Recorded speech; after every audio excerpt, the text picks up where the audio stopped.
ಇವತ್ತಿನ ವಿಡಿಯೋದಲ್ಲಿ ಚಿಕನನ್ನು ಬಳಸಿ ಸಖತ್ ಟೇಸ್ಟಿಯಾಗಿರುವಂತಹ ಒಂದು ರೆಸಿಪಿನ ಯಾವ ರೀತಿಯಾಗಿ ಮಾಡೋದು ಅಂತ ನೋಡೋಣ. ಒಂದು ಸಾರ್ತಿ ಈ ರೀತಿಯಾಗಿ ಮಾಡ್ಕೊಳ್ಳಿ, ಸಖತ್ ರುಚಿಯಾಗಿರುತ್ತೆ ಅಂತಲೇ ಹೇಳ್ಬೋದು.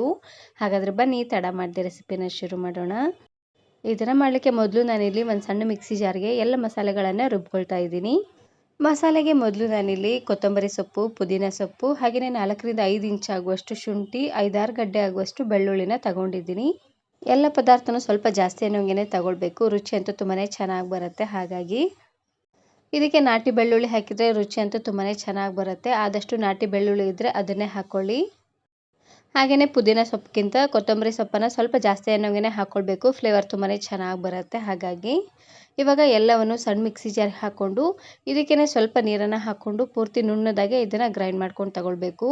ನಾನಿಲ್ಲಿ 1/4 kg ಆಗುವಷ್ಟು ಚಿಕನ್ಗೆ ಮಸಾಲೆಗಳನ್ನು ರೆಡಿ ಮಾಡ್ಕೊಳ್ತಾ ಇದ್ದೀನಿ. ನೀವು ಸ್ವಲ್ಪ ಜಾಸ್ತಿ ಚಿಕನನ್ನು ಮಾಡ್ಕೊಳ್ಳೋ ಹಾಗಿದ್ದರೆ ಎಲ್ಲ ಪದಾರ್ಥನ ಸ್ವಲ್ಪ ಜಾಸ್ತಿ ಅನ್ನೋಂಗೆ ಹಾಕ್ಕೊಳ್ಳಿ. ಇದಕ್ಕೇ ನಾನಿಲ್ಲಿ ಸ್ವಲ್ಪ ನೀರನ್ನು ಹಾಕ್ಕೊಂಡು ಪೂರ್ತಿ ನುಣ್ಣದಾಗೆ ಇದನ್ನು ಗ್ರೈಂಡ್ ಮಾಡ್ಕೊಳ್ತಾ ಇದ್ದೀನಿ. ಇವಾಗ ನಾನಿಲ್ಲಿ ಒಂದು ಪ್ಯಾನ್ಗೆ ಎಣ್ಣೆನ ಹಾಕ್ಕೊಳ್ತಾ ಇದ್ದೀನಿ. ದೊಡ್ಡ ಚಮಚೆಯಲ್ಲಿ ಒಂದು 6ರಿಂದ 7 ಚಮಚ ಆಗುವಷ್ಟು ಎಣ್ಣೆನ ಹಾಕ್ಕೊಳ್ಳಿ, ಚೆನ್ನಾಗಿರುತ್ತೆ. ಎಣ್ಣೆ ಸ್ವಲ್ಪ ಬಿಸಿ ಆಗ್ತಿದ್ದಂಗೆ ಇದಕ್ಕೆ ಹಾಕ್ಕೊಳ್ಳಿಕ್ಕೆ ಅಂತ ನಾನಿಲ್ಲಿ ಈರುಳ್ಳಿ, ಟೊಮೆಟೊ ಹಾಗೆಯೇ ಹಸಿರು ಮೆಣಸಿಕಾಯಿನ ತೊಗೊಂಡಿದ್ದೀನಿ. ಹಸಿರು ಮೆಣಸಿಕಾಯಿನ ಸ್ವಲ್ಪ ಜಾಸ್ತಿ ಅನ್ನೋಂಗೆ ತೊಗೊಳ್ಳಿ, ಸ್ಪೈಸಿಯಾಗಿ ತುಂಬಾ ಚೆನ್ನಾಗಿರುತ್ತೆ. ಮೊದಲು ನಾನಿಲ್ಲಿ ಈರುಳ್ಳಿ ಹಾಗೆಯೇ ಹಸಿರು ಮೆಣಸಿಕಾಯಿನ ಹಾಕ್ಕೊಂಡು ಫ್ರೈ ಮಾಡ್ಕೊಳ್ತಾ ಇದ್ದೀನಿ. ಈರುಳ್ಳಿ ಎಲ್ಲ ಚೆನ್ನಾಗಿ ಎಣ್ಣೆಲ್ಲ ಫ್ರೈ ಆಗಿ ಹಾಗೆಯೇ ಮೆಣಸಿಕಾಯಲ್ಲಿರುವಂತಹ ಖಾರ ಎಲ್ಲ ಚೆನ್ನಾಗಿ ಬಿಟ್ಕೊಳ್ಬೇಕು. ಅಲ್ಲಿವರೆಗೂ ಉರಿನ ಪೂರ್ತಿಯಾಗಿ ಲೋ ಫ್ಲೇಮ್ನಲ್ಲೇ ಇಟ್ಟು ಒಂದು 2ರಿಂದ 3 ನಿಮಿಷವರೆಗೂ ಚೆನ್ನಾಗಿ ಇದನ್ನು ಫ್ರೈ ಮಾಡ್ಕೊಂಡು ತಗೊಳ್ಬೇಕು. ಪೂರ್ತಿ ಕೆಂಪದಾಗೇನು ಬೇಡ, ಸ್ವಲ್ಪ ಸಾಫ್ಟ್ ಆದರೆ ಸಾಕಾಗುತ್ತೆ. ನಾನು ಚಿಕನನ್ನು ಬಳಸಿ ಇದೇ ರೀತಿ ಬಹಳಷ್ಟು ವೆರೈಟಿ ಆಗಿರುವಂತಹ ರೆಸಿಪೀಸ್ನ ಅಪ್ಲೋಡ್ ಮಾಡಿದ್ದೀನಿ. ವಿಡಿಯೋ ನೋಡಿಲ್ಲ ಅಂದರೆ ಈ ವಿಡಿಯೋ ಕೊನೆಯಲ್ಲಿ ಹಾಕಿರ್ತೀನಿ, ನೋಡಿ ಚೆಕ್ ಮಾಡಿ.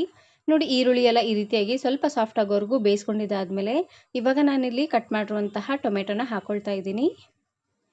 ಆದಷ್ಟು ಚೆನ್ನಾಗಿ ಹಣ್ಣಾಗಿರುವಂತಹ 2 ಟೊಮೆಟೊನ ಹಾಕ್ಕೊಳ್ಳಿ. ಟೊಮೆಟೊ ಸ್ವಲ್ಪ ಜಾಸ್ತಿ ಹಾಕ್ಕೊಳ್ಳಿ, ಹುಳಿ ಹುಳಿಯಾಗಿ ತುಂಬಾ ಚೆನ್ನಾಗಿರುತ್ತೆ.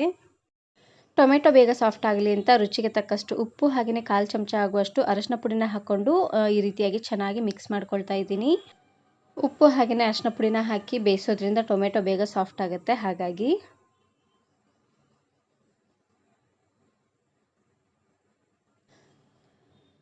ನೋಡಿ ಟೊಮೆಟೊ ಎಲ್ಲ ಈ ರೀತಿಯಾಗಿ ಚೆನ್ನಾಗಿ ಸಾಫ್ಟ್ ಆದಮೇಲೆ ಇವಾಗ ನಾನಿಲ್ಲಿ ಸ್ಪೂನಿನ ಸಹಾಯದಿಂದ ಈ ರೀತಿಯಾಗಿ ನೀಟಾಗಿ ಸ್ಮ್ಯಾಶ್ ಮಾಡ್ಕೊಳ್ತಾ ಇದ್ದೀನಿ. ಈ ರೀತಿಯಾಗಿ ಮಾಡೋದ್ರಿಂದ ಟೊಮೆಟೊಲಿರುವಂಥ ಹುಳಿ ಎಲ್ಲ ಚೆನ್ನಾಗಿ ಬಿಟ್ಕೊಳ್ಳುತ್ತೆ.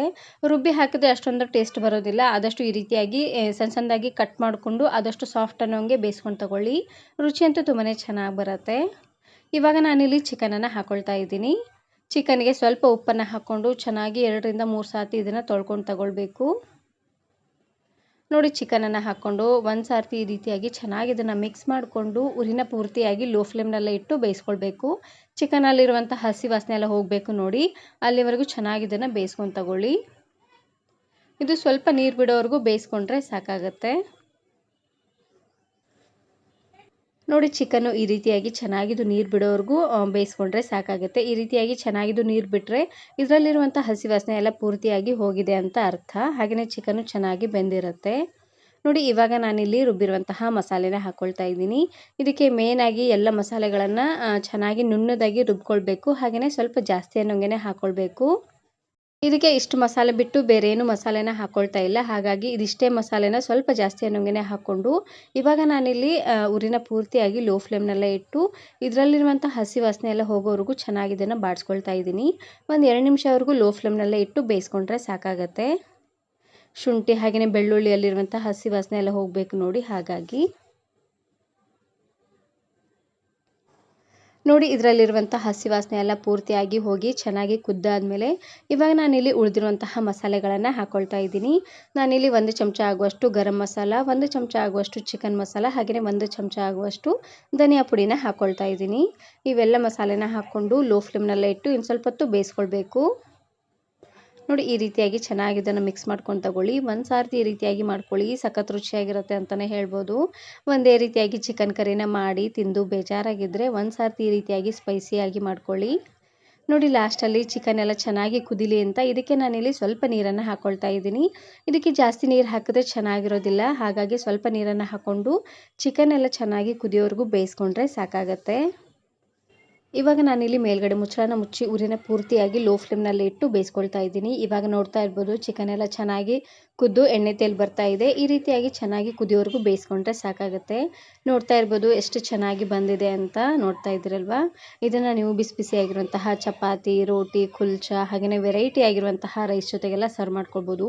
ಸಖತ್ ಟೇಸ್ಟಿಯಾಗಿರುತ್ತೆ ಸ್ಪೈಸಿಯಾಗಿ. ಒಂದು ಸಾರ್ತಿ ಈ ರೀತಿಯಾಗಿ ಟ್ರೈ ಮಾಡಿ.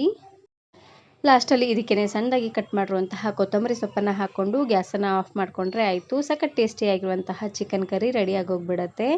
ಈ ವಿಡಿಯೋ ಇಷ್ಟ ಆದರೆ ಈಗಲೇ ಒಂದು ಲೈಕ್ ಬಟನನ್ನು ಕ್ಲಿಕ್ ಮಾಡಿ ಫ್ರೆಂಡ್ಸ್ ಆ್ಯಂಡ್ ಫ್ಯಾಮಿಲಿ ಜೊತೆಗೆ ಶೇರ್ ಮಾಡಿ. Thanks for watching.